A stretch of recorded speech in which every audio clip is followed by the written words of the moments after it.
दिल्ली से तुम्हें खाने को कुछ नहीं मिलेगा, काम करने को मिलेगा। तुम्हें काम करो, उसका पैसे का हिसाब दो।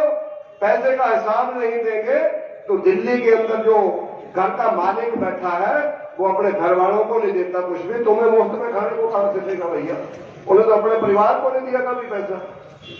तो उसके नाते हमारे प्रदेश के अंदर जितना पैसा आ रहा है वो केंद्र सरकार से आता है। लेकिन हिमाचल प्रदेश की गवर्नमेंट की प्रॉब्लम यह हो गई है कि इन लोगों के जो आपसी मतभेद है, अलग अलग गुटों में बटी हुई कांग्रेस है। हमारे अलग अलग से जो मंत्री है, एमएलए, उनसे बातचीत होती है विधानसभा के अंदर, वो हमेशा बोलते हैं कि इस गवर्नमेंट ने हमें इतना गर्त में ला दिया कि हम आने वाले टाइम में कब आएंगे दोबारा पता नहीं है। वो खुद ही बोलते हैं, क्योंकि हिमाचल प्रदेश के अंदर सुखविंदर सिंह सुक्खू जी की गवर्नमेंट के समय पर क्या चल रहा है, मैं तो सोचता था कि ऊना में चल रहा होगा, ये ऊना में धंधेबाजी होगी कि जो अक्सर ओडीआई में हैं उनको लगाने का पैसा दिया जाता है, फिर महीने तय होते हैं। ओडीआई को अक्सर जानते हैं, मेरे सामने कई रिटायर्ड कर्मचारी बैठे होंगे। और जो व्यक्ति साल भर पहले सस्पेंड होता है, बिजनेस उसको पैसे में पकड़ती है, उस व्यक्ति को रेवेन्यू की टॉप पोस्ट के अंदर लगा दिया जाता है, छोटे छोटी जगहों के ऊपर, कहीं कानूगो, कहीं पटवारी, कहीं तहसीलदार, और उसके बाद उन लोगों से पैसे तय किए जाते हैं। और पटवारी हमारे त्रिलोक जम्वाल जी बोल रहे थे कि पुलिस के लोगों ने जहां पर गलत किया क्योंकि उस आदमी के ऊपर एफआईआर दर्ज नहीं की। आप जानते हैं जब घर का मालिक बेईमान होता है ना तो पूरा सिस्टम बेईमान हो जाता है। आज प्रदेश का मुखिया अगर फोन करके बोलेगा कि हमारे एक्स-एमएलए को एफआईआर लॉन्च नहीं होनी चाहिए, तो मैं मान करके चाहता हूं कि पुलिस के लोग नहीं करेंगे। अगर कहीं योगी आदित्यनाथ जैसा चीफ मिनिस्टर होता तो ये बेचारे भी दम के साथ सड़क के ऊपर ही क्रिमिनल लोगों को मारते कि भाई चल आगे चलो भैया।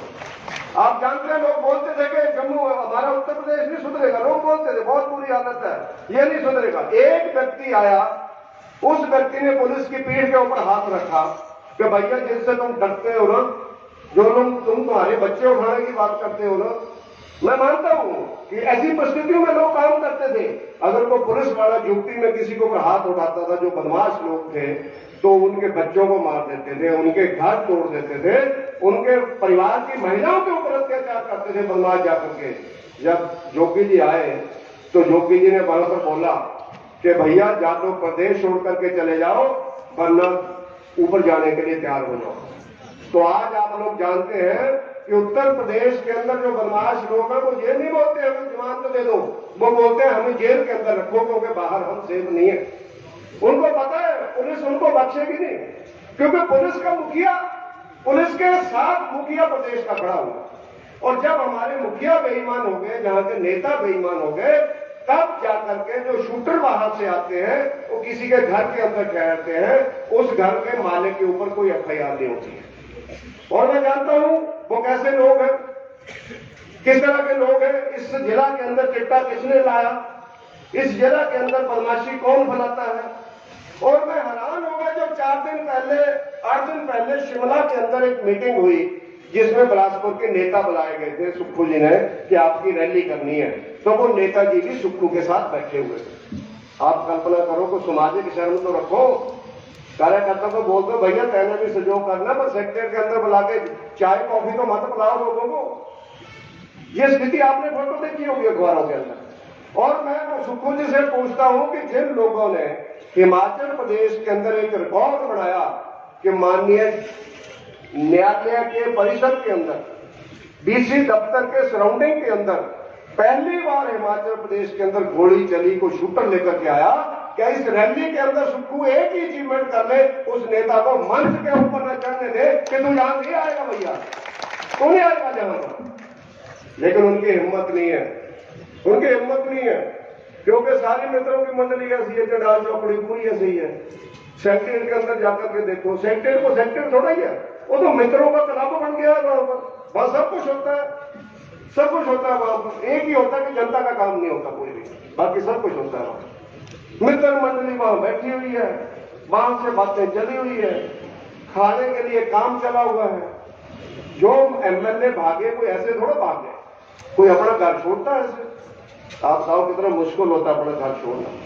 हमने भी की बात उनसे, हमने कहा भैया आप बड़े पुराने लोग थे, आप तो बड़े उधर हैं, कुछ तो अपने ही थे लेकिन कुछ उनके भी थे। कहते जी फाइल ऐसे मारी जाती है कि कोई काम नहीं होगा, जाओ जहां से, कोई काम नहीं होगा, कोई पूछने वाला नहीं है। और भ्रष्टाचार इस लेवल का है कि मंत्रियों को कहा जाता है कि भैया तुमको बस मंत्री बना दिया, तुमने करना कुछ नहीं है, जो करना हो हमने करना है, जो भी करना है तुमने नहीं करना कुछ नहीं। पालमपुर यूनिवर्सिटी की 3 कनाल जमीन दुबई के किसी होटलियर को बेचने का मुद्दा आया, हम सब ने उठाया, हमने शोर मचाया कि भैया जहां लड़के लड़कियां पढ़ाई करेंगे वहां 5 स्टार होटल खोल देंगे तो उस कैंपस के अंदर लड़के लड़कियां पढ़ाई कैसे करेंगे, हम भी यूनिवर्सिटी के अंदर रहे हुए। तो उसका जवाब मंत्री ने देना होता है। चंद्र कुमार जी बोलने के लिए उठे, उन्होंने कहा कि मेरी इच्छा है कि वहां पर होटल ना बने तो अच्छा है और कहीं होटल बाहर बन जाए और यूनिवर्सिटी को यूनिवर्सिटी ही रहने दो।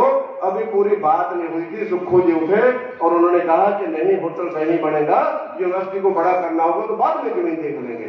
ये मंत्रियों की औकात है इस मंत्रिमंडल के अंदर, और वो बेचारे 80 साल के मंत्री हैं। ये तालमेल है इन लोगों का।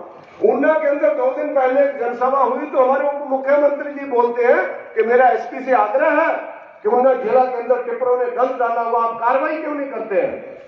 मैंने कहा मैंने तो पहले बोला था उप मुख्यमंत्री क्या होता है, मैं तो विधानसभा के अंदर ही बोल रहा था कि क्या हालत होती है मुख्यमंत्री की। तो ये स्थिति आज हिमाचल प्रदेश के अंदर है और इस गवर्नमेंट की प्रॉब्लम ये है कि जो गवर्नमेंट, जैसा देव जी ने कहा, त्रिलोक जी ने कहा, गर्ग जी ने भी कहा, इस प्रॉब्लम की समस्या है कि इनको ये प्रॉब्लम है कि सुक्खू के समोसे किसने खाए। मैं कहा भैया सुक्खू के समोसे थोड़ा थे, तो मैदे और आलू के थे, सुक्खू के थोड़ा से बने हुए। कहते थे सुक्खू के लिए आए थे। जो गवर्नमेंट ये बोलती है कि हमारे पास पैसा नहीं है, वो पैसे का रोना रोने वाली सरकार रेडिसन 5 स्टार होटल से सुक्खू जी की मीटिंग के लिए समोसे मंगाती है। आप कल्पना करो, सेक्रेटरीट के पास कोई ऐसा होटल नहीं था जहां से समोसे आ सकते थे। आपको लगता होगा बीजेपी के लोग शायद झूठ बोल रहे हैं, इसलिए मैं कागज लाया हूं जो रिपोर्ट है रणदीप जी के पास भी है। समोसे की इंक्वायरी किससे की? आप कल्पना करो गवर्नमेंट की प्राथमिकता क्या है। पुलिस का स्टैंडर्ड बेचारों का कितना डाउन कर दिया। पुलिस के लोग जान जाएंगे कि ये विक्रम चौहान उप पुलिस अधीक्षक राज्य गुप्तचर विभाग बराड़ी हिमाचल प्रदेश शिमला 3 में है या नहीं है। उसकी रिपोर्ट है। उसने कहा समोसे आए, समोसे आते हैं, कई बार होता है मुख्यमंत्री जी आए, रस होता, नड्डा जी आ जाएंगे तो जब कोई चीज हम खाने के लिए लाएंगे, अनुराग जी आएंगे तो चाय की लाएंगे, तो ठीक है। कई बार लीडर लोग नहीं खाते हैं, ये आगे पीछे हो जाता है, डिब्बा किसी ने उठा लिया। इसमें नाम है पूरा, 3 पेज की रिपोर्ट है, जैसे हत्या हो गई किसी की वहां पर। 3 पेज की रिपोर्ट, 5 समोसे खा लिए तो पहाड़ टूट गया। तो उसके कारण कोई बेचारी पूजा है सीआईडी में, कोई दीवान सिंह है बेचारा सीआईडी में, उनके होते होते डब्बे कहां कहां गए। डब्बा जहां किसने रखा वहां रणदीप जी ने त्रिलोक को दिया, त्रिलोक ने कटवाल को दिया, कटवाल ने गर्ग को पकड़ाया, गर्ग से बहन जी ले गए, बहन जी को भूख लगी थी, बहन जी खा गई और बाद में डिब्बा खाली मिला। ये सारी रिपोर्ट है, ये पूरी रिपोर्ट है। मैं इसकी फोटो कॉपी पत्रकारों को दे सकता हूँ। ओ भैया आ गया, खा गया, घर मुक गई, स्यापा कानू पाया वो तुम समोसे नहीं होंगे, किसी का घर उजड़ गया जैसे। अब जिस गवर्नमेंट की ये प्राथमिकता है, उस गवर्नमेंट से आप लोग क्या चाहते हैं कि आप जनता के हित का काम करेंगे, जनता के हित का काम करेंगे। और जयराम ठाकुर जी आए, उन्होंने कहा यार छोड़ो, 45 करोड़ रुपए आता है गांवों के अंदर, हम लोग पानी का बिल गांवों के अंदर नहीं देंगे, कर्मचारी भी नहीं है, और क्या लोगों से 45 करोड़ क्या होता है, जहां 50,000 करोड़ का बजट है, लोगों को गांव वालों को माफ करेंगे बिल, पानी का बिल। देश के अंदर मोदी जी आए, हमने कहा देश के अंदर कोई भी